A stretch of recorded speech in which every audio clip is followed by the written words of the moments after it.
Hey, what's going on? What's going on? What's going on? Y'all like, why you still sitting in front of the screen? So I'm a real trader. I really get money out the market, you know what I mean? I gotta clip these hairs in my nose. I don't be letting no hairs grow hanging out my nose. I got to clip those. But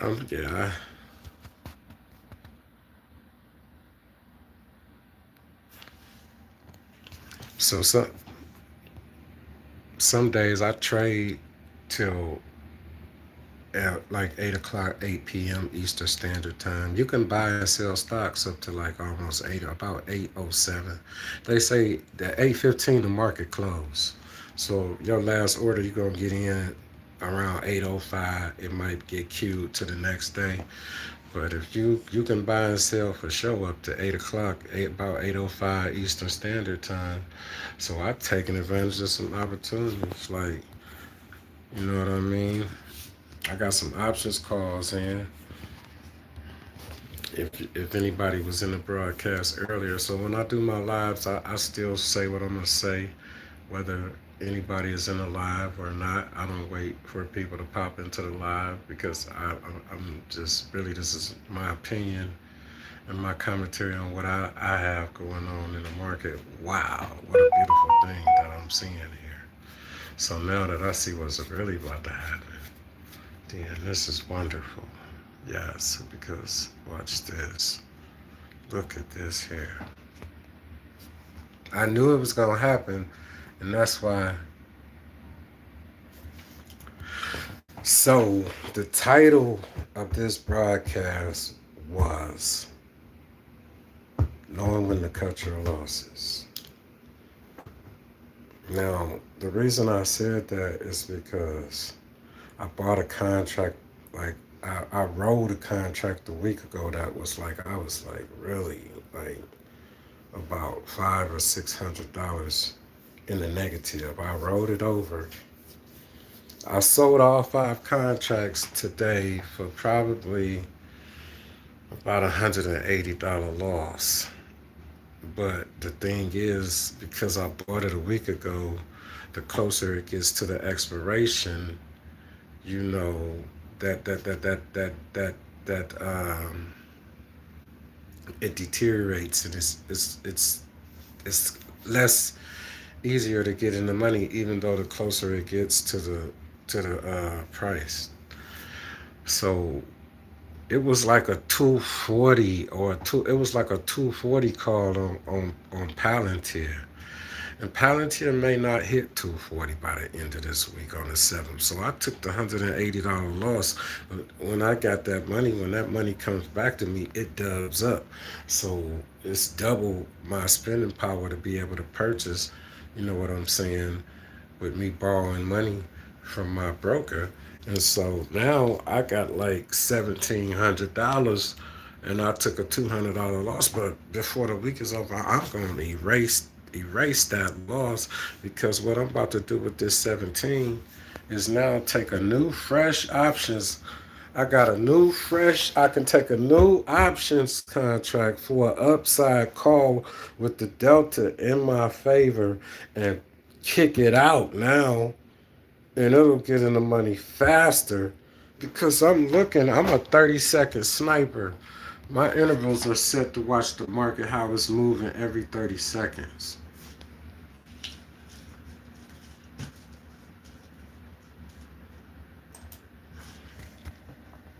People who trade futures, everybody trades different and everybody develops their own strategy. And even though I do leaps and I do swings, because of the way that I developed my trading strategy and my Iron Vice stock options trading strategy, I trade weekly options with the objective to get into the money before the week is out. Whether it's a call or whether it's a put.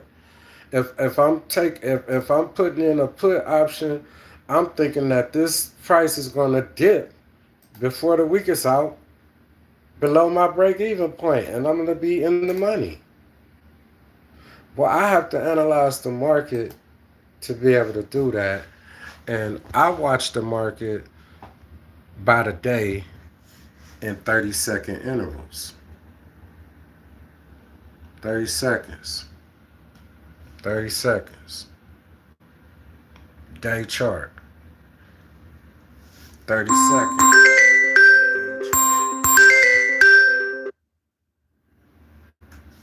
30 seconds. No range selected. So it's gonna go by the day.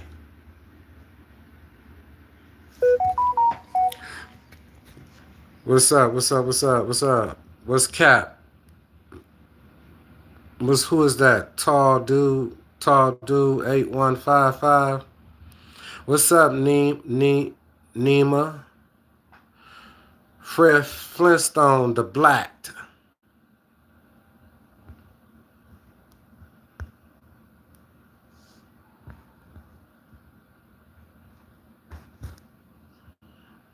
Mm-hmm. So his hate got him eliminated from the chances and the possibility to win $100. Like and subscribe. It's 19 people in the live. We should have 19 likes. 7 people. We should have 7 likes. I trade up into 815. Santorio Hector, Cleveland, Ohio record producer, self-taught investor, looking at the market. I trade until 815. You can buy and sell stocks up until 815. Anybody who doesn't know my story, I started trading a year ago, part-time. I said I was going to teach myself how to trade stock options contracts. What's up, Felipe? ¿Cómo está? Hola, ¿cómo está? ¿Tú hablas español? Hilpostin, Bavaria, Germany. Hello, good evening. How are you? How are you? How are you? What's up? So the portfolio dipped today. We dipped a little bit.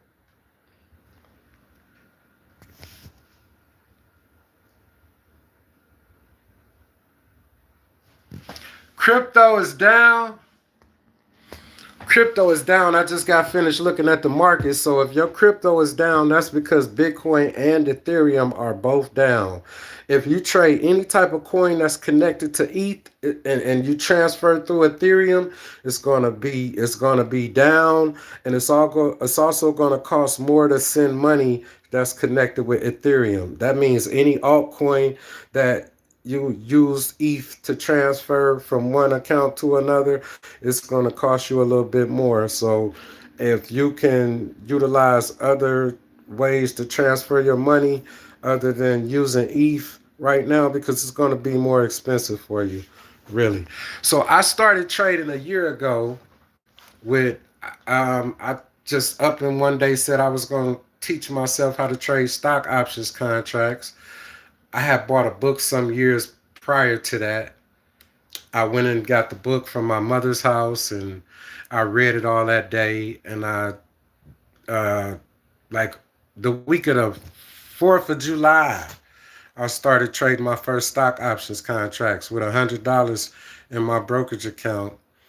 And a year later, I'm still trading. I do have a $25,000 cash account or better, obviously, with a $40,000 market portfolio.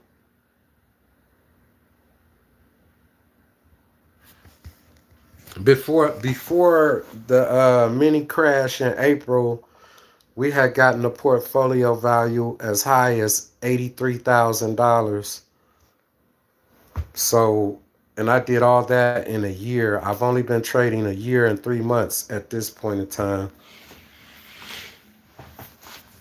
Like and subscribe, like and subscribe, like and subscribe. If you popping in to Player Hate, yeah, I'm learning how to moderate the channel. And once we actually physically monetize the channel, once we reach 1,000 subscribers, I am giving away $1,000. We will randomly select 10 people to receive a $100 gift from me.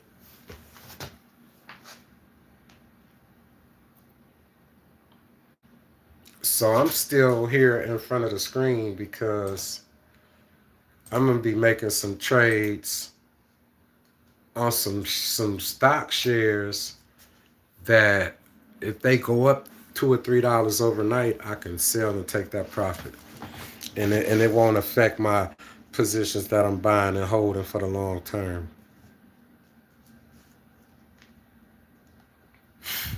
Better go. Now I got to come and hunt you down. So let's look at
bro. Give me an index. I don't. This ain't what I'm talking about. Everybody, make sure you subscribe and like. I want to show you guys something, and I'm trying to find. Let's see what they say right here.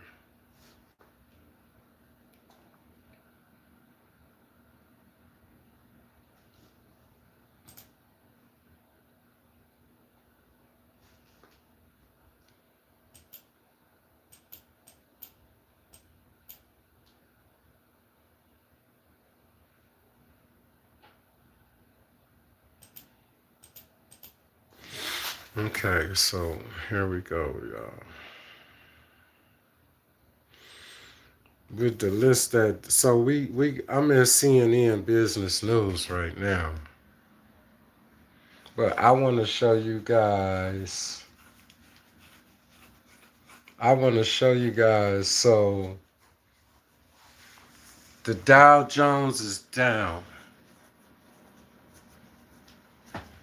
The S&P is up. The Nasdaq is up.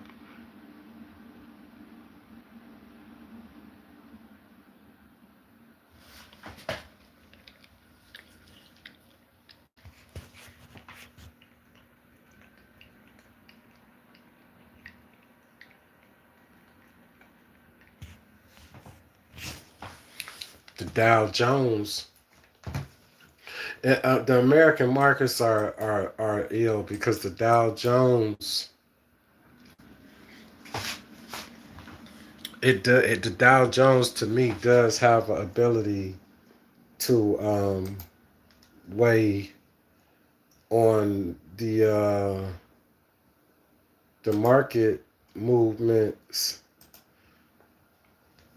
of the Nasdaq stocks. I was looking at some stocks that are tech stocks in the tech sector, and I feel like that the effect of them being down was because of the Nasdaq overall. I would like to look at global world markets. So let's go here. Let's go to world markets.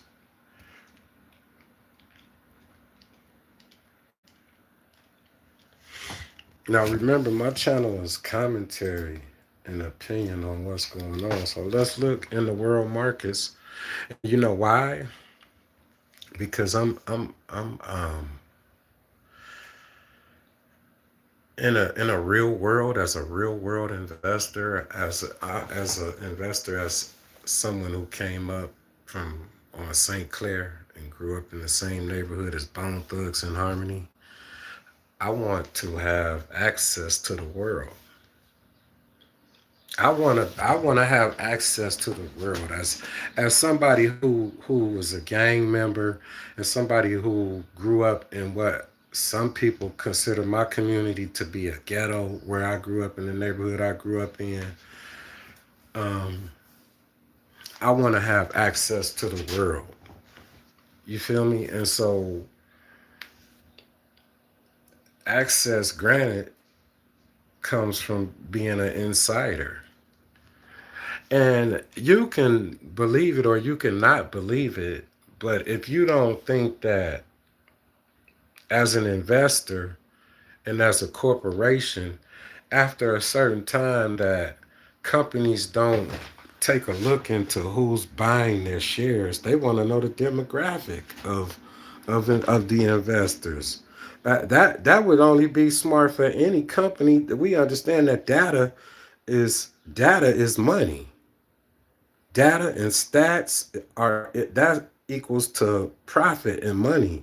Understanding and the study of people and how people behave and people's behaviors, how people respond to advertising, so that you can increase advertising, how people in one area may respond to advertising. So as an investor in America, why when and as a retail investor, meaning someone who's starting out with a smaller amount of money than a institution that's investing into the market, or a corporation that's investing into the market, or somebody that's already wealthy or has a family nest egg or inherited money that's investing into the market. So my channel is from my channel is for somebody who does have $100. Wall Street Trapper would tell you to stack that $100 and wait until you get $1,000 to start investing. I'm the type of person that'll tell you go find you a stock that's $2 a share and take that $100 and invest it. And when that stock that's $200 a share go to $4 a share, you just turned your $100, you know what I'm saying, into what? 200. You bought a stock that was $2 a share. So $100 got you 50 shares, and then it went to $4 a share. And this is the type of market where those stocks exist. New startup companies, biotech companies, all type of companies. It's all type of penny stocks still exist, except for because of inflation, they're not pennies anymore. They cost a few dollars. They can cost from 60 cents up to $10 a share. A $10 stock is considered a higher value penny stock, shit, to real investors. So, as a retail investor in America, if you have $100 and you have a Robinhood account, some people on their channel would tell you, "Nah, take that $100. We don't, and come holler at me when you got 1,000."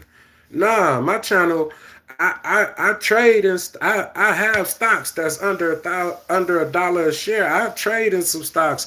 I buy some stocks at $1.50 and buy $2,000 worth of that shit. And then when it go to from $1.50 to $3.50, I sell it. But when I get it for $1.50, I'm buying $3,000 worth of it. And when it go from $1.50 to $4, I just came up off a couple bands. This the channel for people who trying to flip. This the channel for somebody who trying to start with a 20 dub and come to me with come back in the block in Cleveland, Ohio.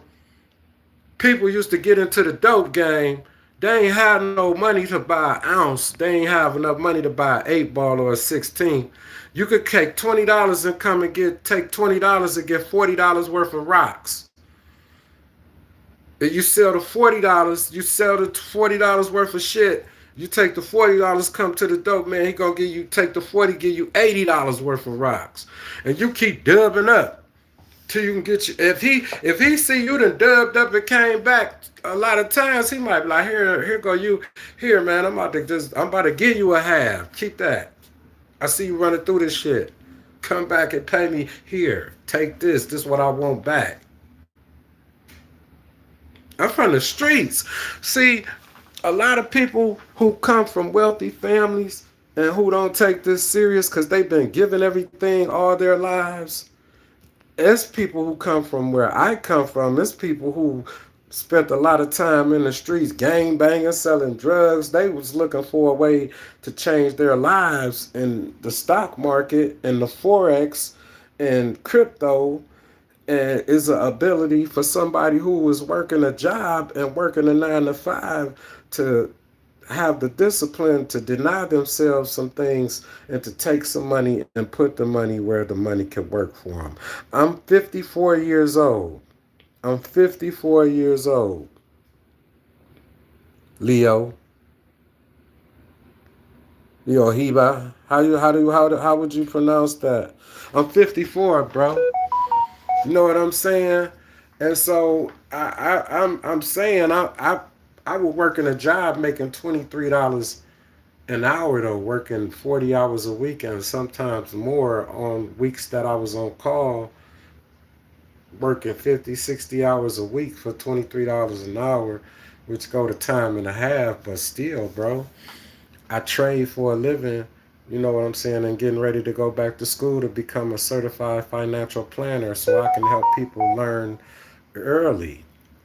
Another thing about my channel, is the police organization. Hey, American Cop 6671. You know, shout out to American Cop 6671. You feel me? Like, yeah, I mean, this channel is to show people that you can start with $100, and if you have discipline and you have a 9 to 5 job, and you're like, I got $100 and I want to invest it, you can invest $100. It's stocks that you can invest $100 in. I got a couple stocks that I own that's under $1 a share, but I'm holding them. I got a couple cannabis. I own some shares in a cannabis company that is buying. They're not just a cannabis company. They are buying up. It's a cannabis company headquartered in Canada, but I'm buying shares because they buying up all the craft breweries in America. All those little fancy craft beers Americans drink. We love beer. And this company is buying up all the craft breweries in America, but they're a legal cannabis company in Canada. So imagine when cannabis becomes legal in America and they already buying up all of our craft breweries, then what will shares in that company be worth? So I'm buying bunches and bunches of shares. I own thousands of shares. Look, I own thousands of shares. It's called Tilray. Ticker symbol TLRY. I own 2,345.986 shares.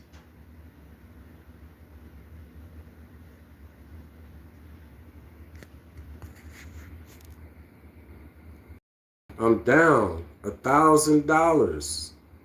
$1,196.33. I'm down.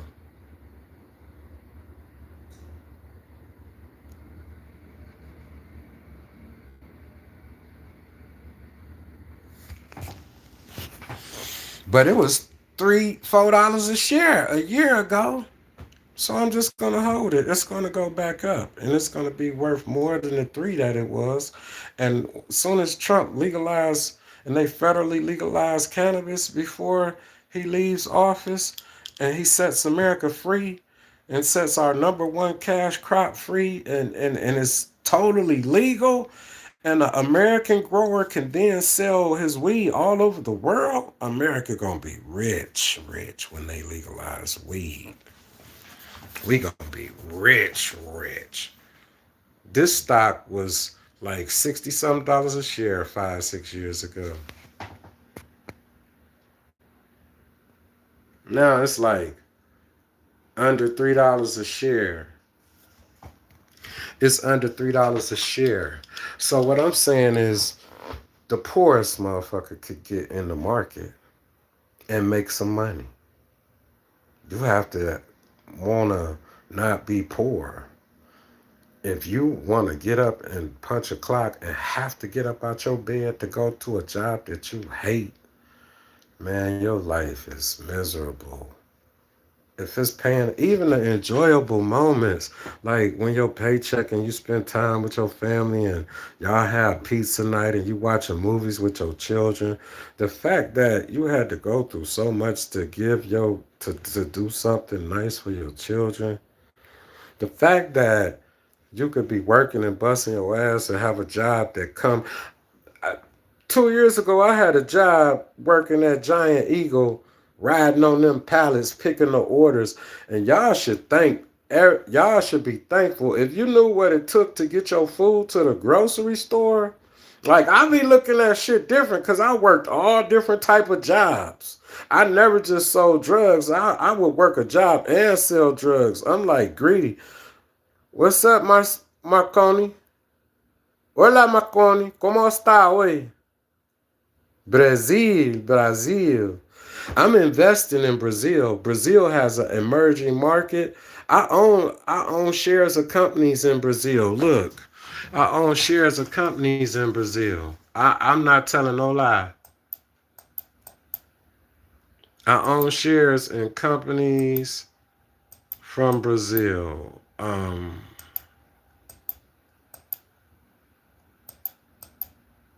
Is this Brazil?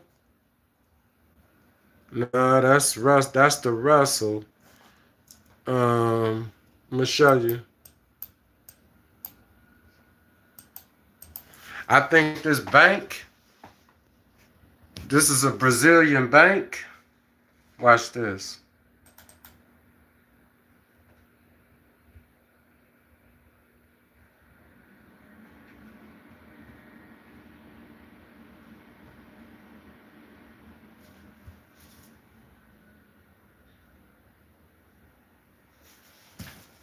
Watch this. This is a Brazilian bank.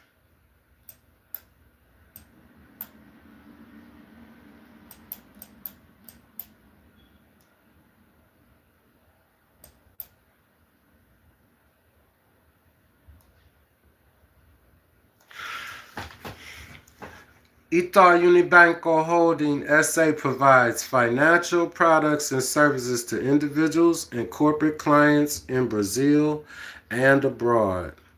It operates through the following segments: retail banking, wholesale banking, and activities within the markets and corporation.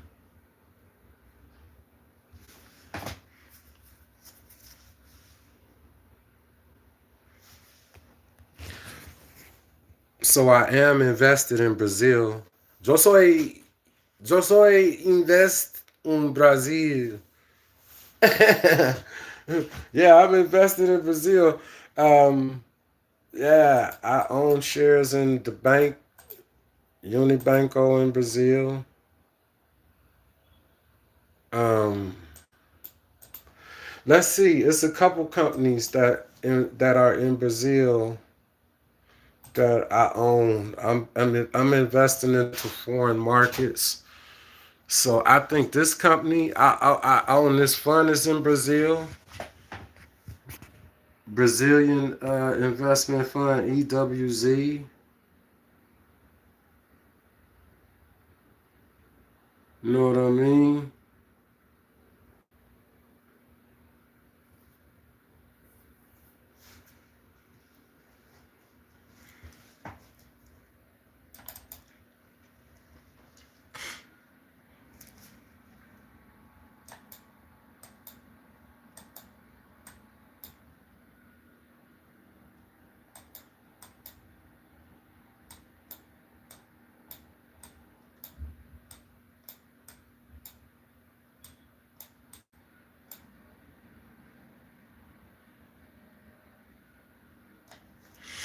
Look,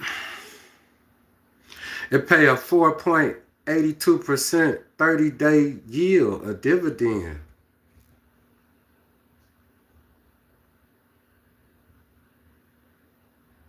Every 30 days it give you 4.82% dividend on whatever you holding.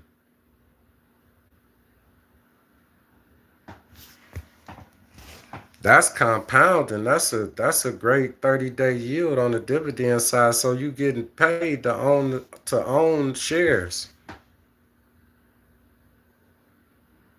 And then it's increasing in value. The 52-week low was 22. It's at 31.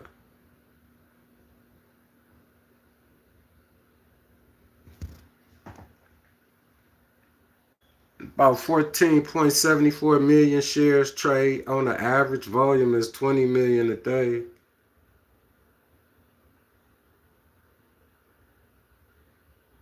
Price earnings ratio,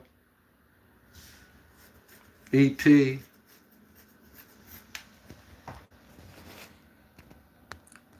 So I mean,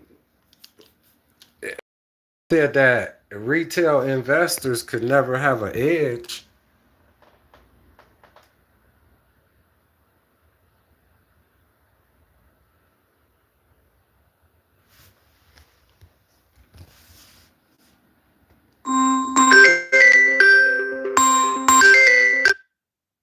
Uh, that's where you live, in São Paulo, Brazil.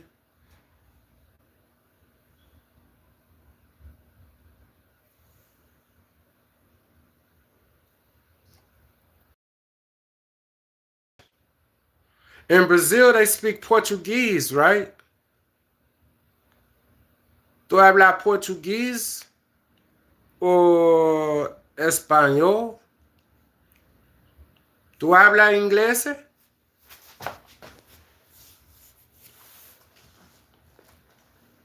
But I'm invested in Brazil. I'm invested in Brazil. That's two companies that I invest in Brazil. I think this company is in Brazil. This is another Brazilian company that I'm invested in. So I am investing into foreign markets. Subscribe and like, subscribe and like. I'm just here now. This company, I think, is a Brazilian company. Another company that, if you don't have a lot of money and it could be risky, but I'm high risk. It's under. This is another company, $2.35 a share. In a foreign market that's booming though. Brazil is booming right now. Go look up Brazil. They said that Brazil is booming right now. At $2 a share, I bought $1,000.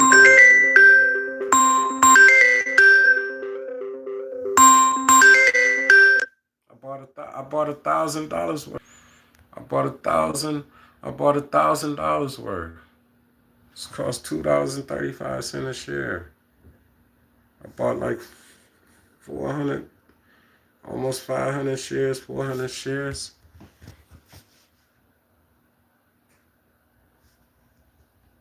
If it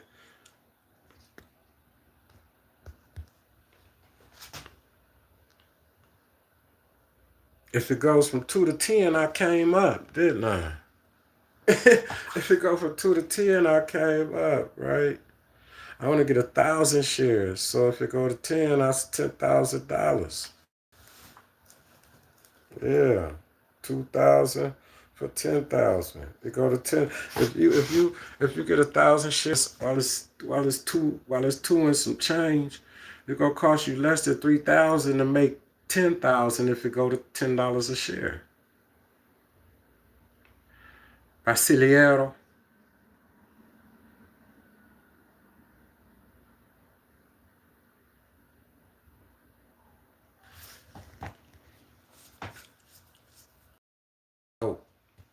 My life as a day trader, somebody going from working a regular 9 to 5 job to trading in the stock market and working to build $1 million portfolio. I've been trading for a year.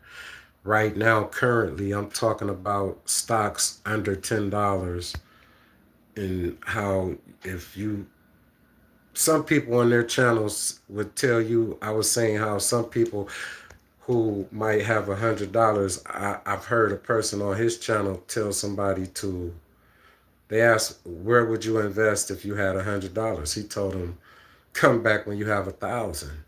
And I'm saying, if you had $100 and you wanted to get into the market, I got stocks that I own that will allow you to get into the market with $100. This stock is $2.35 a share.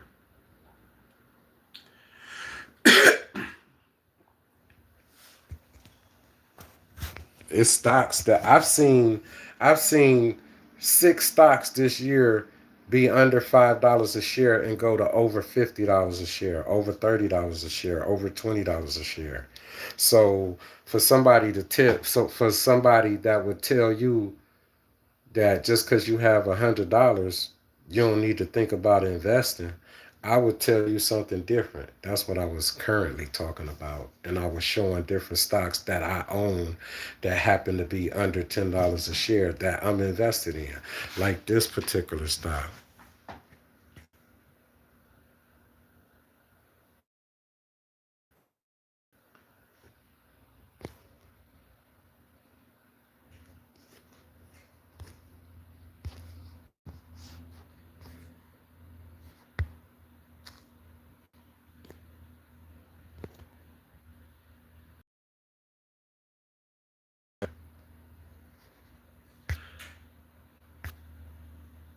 This stock right here, bro.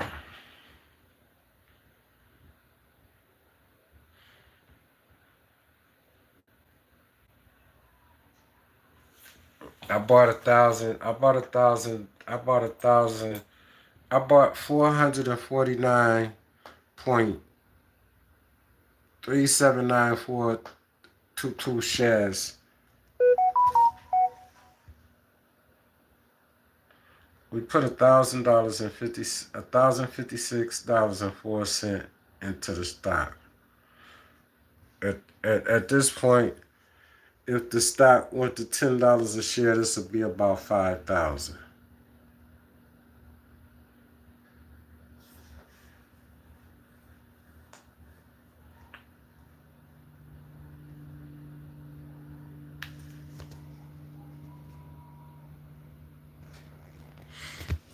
And so I started trading a year ago. And I've been trading for a year. So I also had a young lady in the live that was from Brazil, and I was just showing her our own shares of certain Brazilian companies. I think this oil company is in Brazil.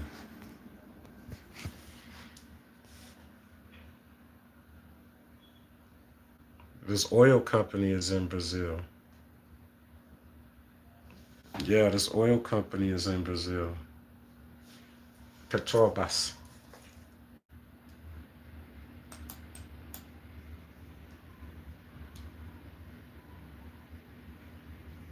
We up 2%. I made $9 so far. We own almost 60 shares.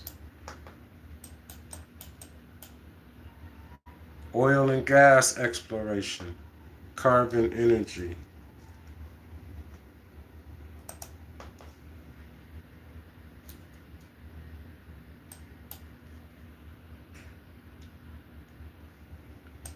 Rio de Janeiro, Brazil. Founded in 1953. Brazilian Mafia. Oil, stop playing.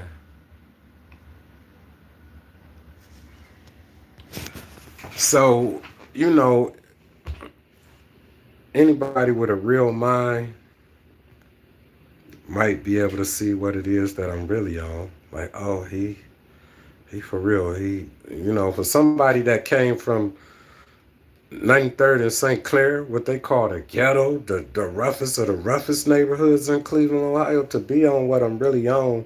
If you really assess my portfolio, I'm owning energy, oil, gas, tech, companies that control the energy, the oil, the gas, and the tech all over the world. Those are the companies I'm investing in all over the world. That's the edge that a retail investor can have. To say that retail investors can never have an edge. Retail investors have to educate one another. We have to be able to be willing to glean information from one another and to be able to validate it, or to be able to you know take it for what it's worth and still be able to make a conscious decision as an individual investor or trader. Everybody should be buying stocks at a low price and selling them high, because that turns you into more than a consumer. A consumer is somebody who works to buy things. They never invest their money or put their money, even when they buy a home, their home is not an investment. Their home is a burden because they're working a job. They're not invested. They can't fix the home when things go wrong unless they borrow money to do it. Why would you have to borrow money against the asset to repair an asset? Because you couldn't afford the asset. You should have bought a smaller home that was more affordable. Then you could fix the home. And even still, if you are working and you aren't working the type of job, or don't have the type of, and this was a financial planner, a certified financial planner would tell you, you're not ready for that house. You can't, with both of what y'all make together, y'all not going to be able to invest. If you have life insurance and everything, what are you guys bringing in together with a combined income? Then we can sit down and see what are your total bills together, joint and separately. No, you can't afford that house, and that's what people don't have financial advisors though. You have husband and wives who they both work and they paycheck is they paycheck, or they pay the rent together, and after that they paychecks go to whatever. One tricking on their side piece, the other one, her and the homegirls, or the hair and the fake nails is, yeah, stop. What's is why families are not families. Who teaches the children how to budget? It's not passed down financial literacy. My mother and father used to sit down at the table, even when she didn't work and he was the only one bringing in the income. She was sitting down at the table, writing out how much the bills was, and what did he need to cover, what did he need to pay. So this channel is about my journey as a person who came from what a lot of people call the ghetto, from the streets. I was a gang member. I got the shirt on right now. Free my G homie. You know what I'm saying? My big homie made a myth, but I didn't come from being poor and not having nothing. I think the mob put my father in the ghetto to oversee the rackets. I was raised. My father was connected. I didn't grow up poor. My big homie made $1 million a month selling crack. A member of the Los Angeles-based Blood Street Gang, which once sold $250,000 worth of crack a week. $250,000 worth of crack a week is $1 million a month. $250,000 worth of crack a week is $1 million a month. I'm a blood who changed his life. I'm a blood gang member who changed his life, a drug dealer who changed his life. Stop selling drugs, stop gang banging.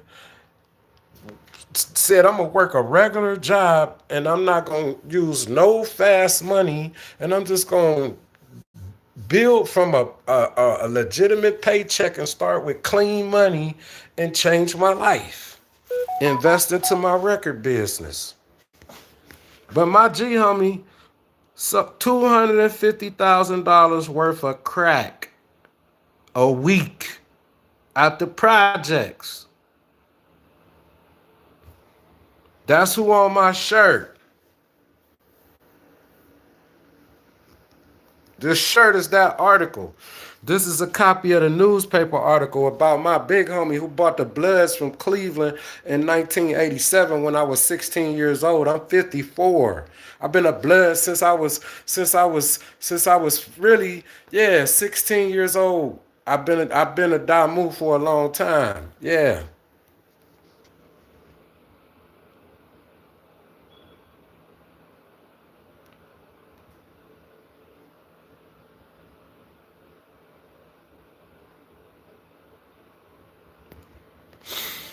This was in 1990. In 1990, my big homie was making $1 million a month. This shit started in 87. 87 through 1990 when he took him off the streets for a bogus murder that he didn't do the murder. They blamed the murder on him because they couldn't infiltrate the drug organization and the Bloods in Cleveland. We been real. We don't rat, we don't tell, we go do our time. And then if you want to change your life, change your life. Ain't no dropping your flag. Ain't no dropping your flag. You change your life. You gonna change your life, change your life. We got homies resting in peace. Good things come to those who hustle. Good things come to those who hustle.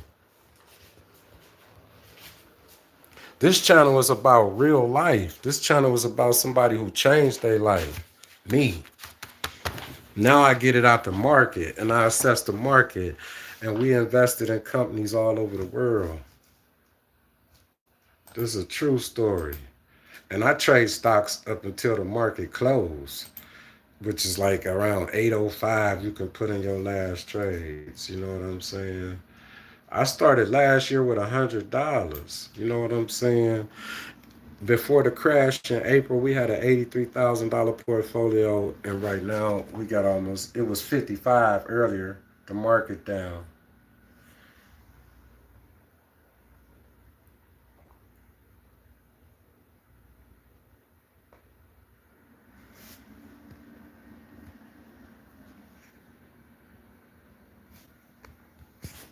So I taught myself how to trade in a year with the help of Earn Your Leisure, Wall Street Trapper, Aristotle. You know what I'm saying? Core, I words of wisdom, watching every Warren Buffett interview, Charlie Munger interview, listening to all of Peter Lynch audio books, Jim Cramer, CNBC Investing Club, Stock Club, CNBC Financial Market News, all of the tools that I utilize to help me study the market and to be a better trader and investor. Stock Market Savage, you know what I'm talking about. Sometimes, like I had to do today, sometimes you cut your losses on a contract and take the losses and dub back on them and wipe them away so much quicker than trying to hold on to a trade.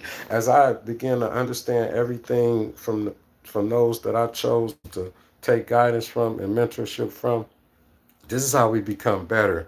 Not ever thinking that we're so great that we can't analyze and dissect information and learn from other people, no matter how good we become at a discipline. Investing and trading is a discipline. And there are teachers and gurus and masters in a lineage. You know what I mean? And, it's a beautiful thing to be a part of. Learn when to cut your losses. I took a loss on a Palantir call for 240. It's gonna hit 240. It ain't gonna hit 240 this week. If it does, if it hits 240 this week, it could still be possible that it could have hit 240 and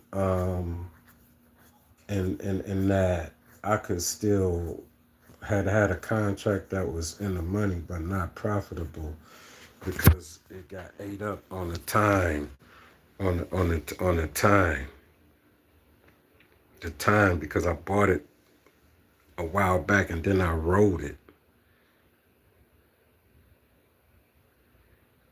I had to learn when it's most beneficial to roll a position or take the loss and just take another contract that'll wipe that loss away. And the start in my trading strategy, the Iron Vice, I'm working that before it can be released. It needs to have made a certain amount of money and all losses wiped away, which is the objective of it. I was at that point, and I'm basically at that point again. So, you know, I appreciate everybody who pop in, like, subscribe. At 1,000 subscribers, we're going to have 10 people randomly selected, and I'm going to personally give them a $100 gift for a $1,000 giveaway at 1,000 subscribers, at which time we'll be able to monetize the channel. I appreciate you. Stock Market Savage, Santorio Hector, Cleveland record producer. Go check out the records featuring artists from all around the globe on all music platforms: Apple, Spotify, Boomplay in Africa, Spotify, like I said, all over the world, Amazon Music, Apple Music, Tidal, Pandora, Acnami in East India, Tencent in China, Brazil, Spotify in Brazil. Appreciate y'all.